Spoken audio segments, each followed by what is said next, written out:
Hello everyone, अगर आपको मेरा ये वीडियो पसंद आया तो इस वीडियो को लाइक कीजिएगा, इसको ज्यादा ज्यादा शेयर कीजिएगा और मेरे चैनल को सब्सक्राइब कीजिएगा। हेलो एवरीवन,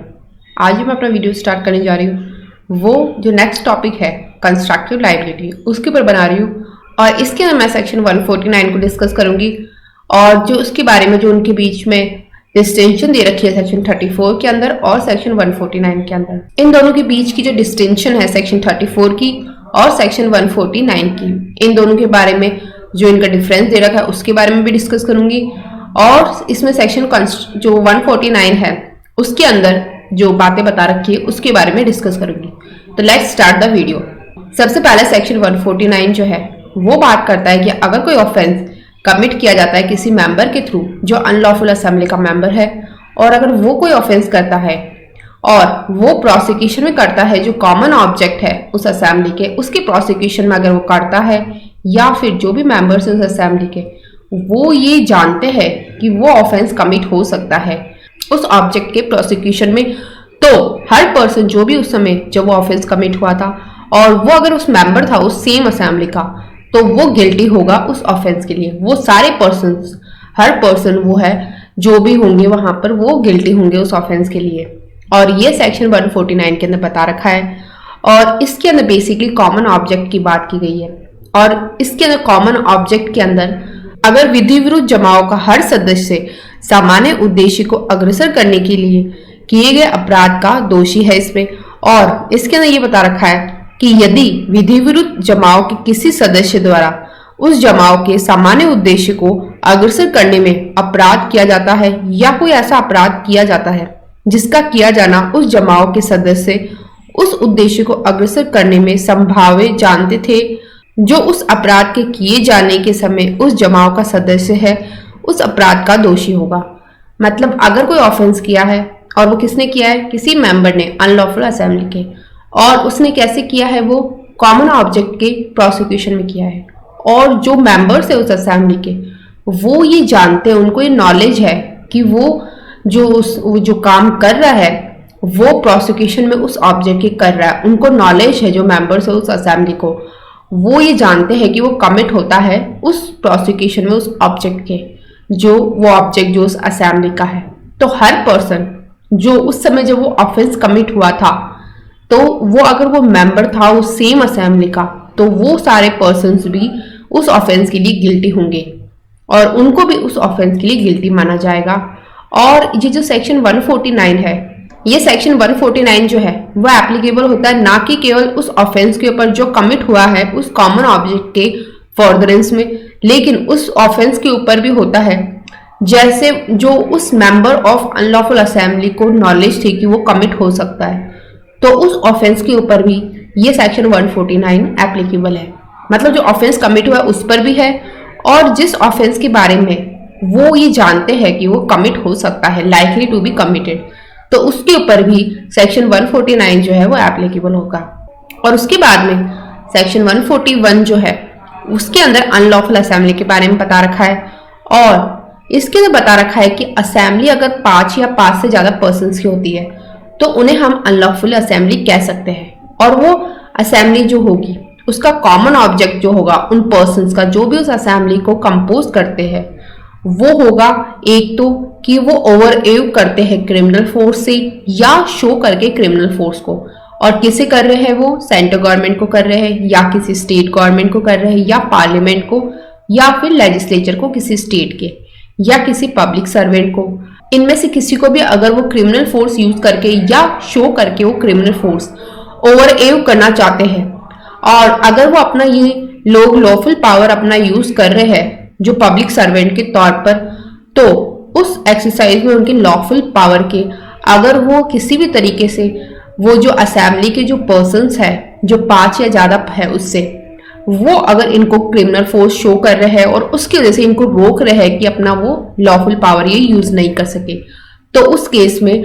या फिर अगर वो रेसिस्ट कर रहे हैं एग्जीक्यूशन किसी भी लॉ का या किसी लीगल प्रोसेस का, मतलब रोक रहे हैं उसको कि एग्जीक्यूशन ना हो किसी लॉ का या किसी लीगल प्रोसेस का, तो ये जो असेंबली के जो पर्सन्स है वो ये काम कर रहे हैं और उसमें वो रोक रहे हैं उस लॉ के एग्जीक्यूशन को या फिर वो क्या कर रहे हैं, वो कोई मिसचीफ कर रहे हैं या कोई क्रिमिनल ट्रेसपास कर रहे हैं या अदर कोई ऑफेंस कर रहे हैं। मतलब या तो मिसचीफ कर रहे हैं, वो क्रिमिनल ट्रेसपास कर रहे हैं, या फिर कोई दूसरा कोई ऑफेंस भी कर रहे हैं वो लोग, जो ये 5 या उससे ज्यादा पर्सन्स है वो, या फिर वो क्रिमिनल फोर्स के मीन्स के थ्रू या शो करके उस क्रिमिनल फोर्स को किसी भी दूसरे पर्सन को वो टेक कर रहे हैं या ऑब्टेन कर रहे हैं पोजेशन किसी प्रॉपर्टी का, या डिप्राइव कर रहे हैं किसी भी पर्सन को कि वो राइट ऑफ वे को एंजॉय नहीं कर सके, या फिर कोई यूज ऑफ वाटर या अदर कोई इनकॉर्पोरियल राइट है जिसका भी वो पोजेशन में है या एंजॉयमेंट में है, या इन्फोर्स कर रहे हैं किसी भी राइट को, सपोज राइट को, उसको इन्फोर्समेंट से किसी भी तरीके से ये उसको डिप्राइव कर रहे हैं कि वो पर्सन ये काम नहीं कर सके, वो किसी राइट को एंजॉय नहीं कर सके जो राइट ऑफ वे है, या कोई वाटर की राइट है उसकी, अदर कोई इनकॉर्पोरियल राइट है उसकी, या फिर ऐसी कोई राइट या सपोज राइट है, उसको इन्फोर्स करवाने से भी वो उसको रोक रहे हैं, और वो क्रिमिनल फोर्स के मीन्स के थ्रू या क्रिमिनल फोर्स शो करके किसी भी दूसरे पर्सन को। तो ये अगर मेंबर अनलॉफुल असेंबली के करते हैं तो उन पर्सन्स को हम कह सकते हैं कि वो अनलॉफुल असेंबली के मेंबर्स होंगे और उन्हें सेक्शन 141 के अंदर कवर किया जाएगा। और उसके बाद में अगर या फिर क्रिमिनल फोर्स के थ्रू या शो करके क्रिमिनल फोर्स को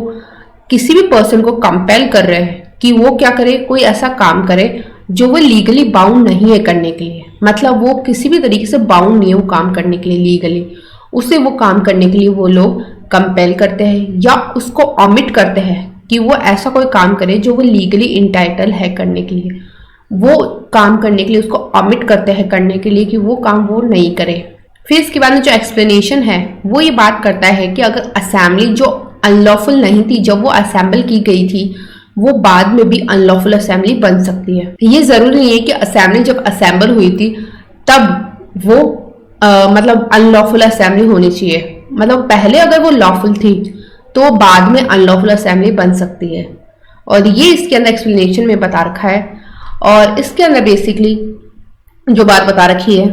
वो ये है सेक्शन 141 के अंदर, उसमें विधि विरुद्ध जमाव दे रखा है और इसके अंदर बता रखा है कि 5 या अधिक व्यक्तियों का जमाव विधि विरुद्ध जमाव कहा जाता है यदि उन व्यक्तियों का जिनसे वह जमाव गठित हुआ है सामान्य उद्देश्य हो। और पहला है कि केंद्र सरकार को या किसी राज्य सरकार को, संसद को या किसी राज्य के विधानमंडल को या किसी लोक सेवक को, जबकि वह ऐसे लोक सेवक की विधि पूर्ण शक्ति का प्रयोग कर रहा हो, आपराधिक बल द्वारा या आपराधिक बल के प्रदर्शन द्वारा आतंकित करना, अथवा दूसरा किसी विधि के या किसी वेद आदेशिका के निष्पादन का प्रतिरोध करना, अथवा तीसरा किसी रिष्टि या आपराधिक अत्याचार या अन्य अपराध का करना, अथवा चौथा किसी व्यक्ति पर आपराधिक बल द्वारा या आपराधिक बल के प्रदर्शन द्वारा किसी संपत्ति का कब्जा लेना या अभिप्राप्त करना, या किसी व्यक्ति को किसी मार्ग के अधिकार के उपभोग से या जल का उपभोग करने के अधिकार या अन्य अमूर्त अधिकार से जिसका वह कब्जा रखता हो या उपभोग करता हो वंचित करना, या किसी अधिकार या अनुमति अधिकार को परिवर्तित करना, अथवा पांचवा आपराधिक बल द्वारा या आपराधिक बल के प्रदर्शन द्वारा किसी व्यक्ति को वह करने के लिए जिसे करने के लिए वह वैध रूप से आबद्ध ना हो या उसका लोभ करने के लिए जिसे करने का वह वैध रूप से हकदार हो विवश करना। और ये सारे काम करने के लिए उसको कहता है, और तो उस केस में ये माना जाएगा कि वो विधि विरुद्ध जो जमाव है उसका वो सदस्य है और वो उसके सामान्य उद्देश्य को करने के लिए ये काम कर रहा है वो। और इसके अंदर स्पष्टीकरण जो है वो ये बात करता है कि कोई जमाव जो इकट्ठा होते समय विधि विरुद्ध नहीं था, बाद में विधि विरुद्ध जमाव हो सकेगा, मतलब बाद में वो विधि विरुद्ध हो सकता है। पहले अगर वो विधि विरुद्ध नहीं था तो बाद में उसको अनलॉफुल असेंबली मान सकते हैं। अगर पहले वो लॉफुल थी, ये जरूरी नहीं कि वो पहले ही अनलॉफुल हो, पहले वो लॉफुल हो सकती है और बाद में उसको अनलॉफुल असेंबली वो बन सकती है। और फिर उसके बाद में इसमें दे रखा है कि जो नॉन एप्लीकेबिलिटी है सेक्शन 149 का इंडियन जो पीनल कोड है, वो कोई भी बार नहीं है। अगर किसी पर्सन को, जो अक्यूज पर्सन है, उसको अगर सेक्शन 34 के अंदर कन्विक्ट करना है तो ये बात जरूरी नहीं है कि वहां पर 149 भी अप्लाई होगा। मतलब सेक्शन 34 के अंदर उसको कन्विक्ट किया जा सकता है, उसके अंदर ये सेक्शन 149 की एप्लीकेबिलिटी होना जरूरी नहीं है। और इसके अंदर ये बात बता रखी है कि जो स्कोप है कॉमन ऑब्जेक्ट का, जो 149 के अंदर दे रखा है, तो वो ब्रॉडर है। जो कॉन्सेप्ट है कॉमन इंटेंशन का, जो 34 के अंदर जो दे रखी है, उससे मतलब ब्रॉडर है ये कॉमन ऑब्जेक्ट का जो कॉन्सेप्ट है, जो इसका स्कोप है वो, और मतलब ये एक तरीके से बड़ा है। सेक्शन 149 जो कॉमन ऑब्जेक्ट के बारे में बात करता है, सामान्य उद्देश्य के बारे में बात करता है, तो वो बड़ा कॉन्सेप्ट है और उसकी स्कोप भी बड़ी है। और ये जो कॉमन इंटेंशन जो है सेक्शन 34 के अंदर, वो मतलब छोटा है, एक तरीके से कन्फाइंड है इसका स्पेस। और ये जो कॉन्सेप्ट है वो, उसके अंदर बाकी चीजें नहीं आ सकती, लेकिन जो कॉमन ऑब्जेक्ट है वो, उसका जो स्कोप है वो बड़ा है और उसके अंदर बाकी चीजें भी इंक्लूड हो सकती है, और इसे हम एक तरीके से ब्रॉडर कॉन्सेप्ट बोलते हैं। फिर उसके बाद में इनके बीच में डिफरेंस बता रखा है, डिस्टिंक्शन क्या है सेक्शन 34 और सेक्शन 149 के बीच में क्या डिफरेंस दे रखा है। तो सेक्शन 34 जो है उसके अंदर ये बता रखा है कि इसके अंदर एक्टिव पार्टिसिपेशन होना चाहिए जो अक्यूज पर्सन है उनके पार्ट में, मतलब वो एक्टिवली वो पार्टिसिपेट करेंगे उसमें, वो लोग सब लोग एक्टिवली वहां पर पार्टिसिपेट करके उस कार्य को करेंगे। लेकिन 149 के अंदर क्या है, यहाँ पर सिर्फ वो मेंबरशिप है उनका अनलॉफुल असेंबली की, और उसमें उनका कॉमन ऑब्जेक्ट है, मतलब इसमें सिर्फ वो मेंबर बनते हैं और उसमें मेंबरशिप के अंदर जो है वो लोग कॉमन ऑब्जेक्ट के प्रोसिक्यूशन में कोई काम करते हैं, और ये सफिशिएंट है उनका प्रूव करने के लिए उनकी गिल्ट को कि वो मेंबर है उस असेंबली के जो अनलॉफुल असेंबली है। लेकिन सेक्शन 34 के अंदर एक्टिव उनका पार्टिसिपेशन भी होना जरूरी है, लेकिन यहाँ पर 149 में सिर्फ उनका मेंबरशिप जो है, एक तरीके से उनका जो मेंबर बनने का जो है कि वो मेंबर है उस अनलॉफुल असेंबली के, सदस्य है उस अनलॉफुल असेंबली का, वो होना काफी है, सफिशिएंट है। और फिर इसके अंदर जो दूसरी बात बता रखी है, जो इनके बीच में डिफरेंस है, वो ये है कि सेक्शन 34 जो है वो रूल ऑफ एविडेंस के ऊपर है, और ये किसी भी तरीके से कोई भी स्पेसिफिक ऑफेंस क्रिएट नहीं करता। मतलब सेक्शन 34 सिर्फ एक तरीके से रूल ऑफ एविडेंस के बारे में है, ये कोई स्पेसिफिक ऑफेंस क्रिएट नहीं करता। लेकिन जो 149 है वो अपने आप में, अगर उसमें मेंबरशिप होती है अनलॉफुल असेंबली की, वो मेंबर बनते हैं अनलॉफुल असेंबली के, तो वो खुद अपने आप में एक ऑफेंस माना जाएगा उसको। अनलॉफुल असेंबली का मेंबर बनना ही अपने आप में एक ऑफेंस है। और सेक्शन 149 के अंदर ये बात बता रखी है कि जो कॉमन ऑब्जेक्ट के प्रोसिक्यूशन में अगर वो अनलॉफुल असेंबली के मेंबर बनते हैं, तो उस केस में वो मेंबरशिप जो उनकी जो कर रहे हैं, वो अलग से उसके लिए उनको मतलब पनिशमेंट मिलेगी, वो अलग से वो लोग उसके लिए ऑफेंस माना जाएगा उसको। और फिर उसके बाद में सेक्शन 34 जो है उसके अंदर ये भी बात बताई गई है कि इसमें कोई पर्टिकुलर नंबर ऑफ पर्सन्स नहीं बता रखे। सेक्शन 34 के अंदर ऐसे दे रखा है कि सेवरल पर्सन, बहुत सारे पर्सन्स, मतलब कोई ऐसा कोई पर्टिकुलर नंबर नहीं बता रखा कि इतने नंबर के पर्सन्स होंगे, ये कोई नंबर उसमें नहीं बता रखा। उसमें 2 भी हो सकते हैं, 3 भी हो सकते हैं, 4 भी, और कितने भी और हो सकते हैं। मतलब ऐसा पर्टिकुलर कोई फिक्स नंबर नहीं बता रखा पर्सन्स का, बहुत सारे सेवरल पर्सन दे रखे उसमें। लेकिन 149 के अंदर बता रखा है 5 या मोर पर्सन्स, मतलब इसमें 5 जने तो होने चाहिए या उससे ज्यादा,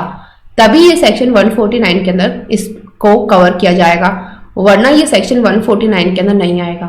और सेक्शन 34 जो है उसके अंदर कॉमन इंटेंशन की बात की गई है, सामान्य आशय की बात की गई है। लेकिन जो सेक्शन 149 है वो कॉमन ऑब्जेक्ट के बारे में बात करता है, मतलब सामान्य जो उद्देश्य है उसके बारे में वो बात करता है। इसके अंदर एक तरीके से जो यहाँ पर जो बात बताई गई है वो है सामान्य उद्देश्य की, और उस उद्देश्य के कारण ही यहाँ पर जो है एक्ट होता है। लेकिन सेक्शन 34 जो है उसके अंदर सामान्य जो उद्देश्य नहीं है, वहां पर सामान्य आशय है, और ये डिफरेंस इन दोनों के बीच में है। और इसके बाद में जो नेक्स्ट टॉपिक है जो इन कोर्ट क्राइम का है, वो मैं अपने नेक्स्ट वीडियो में डिस्कस करूंगी, जिसके अंदर सबसे पहले मैं अबेटमेंट को डिस्कस करूंगी। और ये अबेटमेंट जो है वो इन कोर्ट क्राइम्स में आता है, और इसके अंदर जो इन कोर्ट क्राइम है वो जो होंगे उसमें अबेटमेंट है, और उसमें क्रिमिनल कॉन्स्पिरेसी है, उसमें अटेम्प्ट है। ये 3 एक तरीके से इन कोर्ट क्राइम्स है जो मैं अपने नेक्स्ट वीडियो में डिस्कस करूंगी, जिसमें सबसे पहले मैं अबेटमेंट को डिस्कस करूंगी। अगर आपको मेरे इस वीडियो से कुछ भी अच्छा सीखने को मिला तो मेरे इस वीडियो को लाइक कीजिएगा, इसे ज़्यादा से ज़्यादा शेयर कीजिएगा और मेरे चैनल को सब्सक्राइब कीजिएगा। Thank you and stay tuned.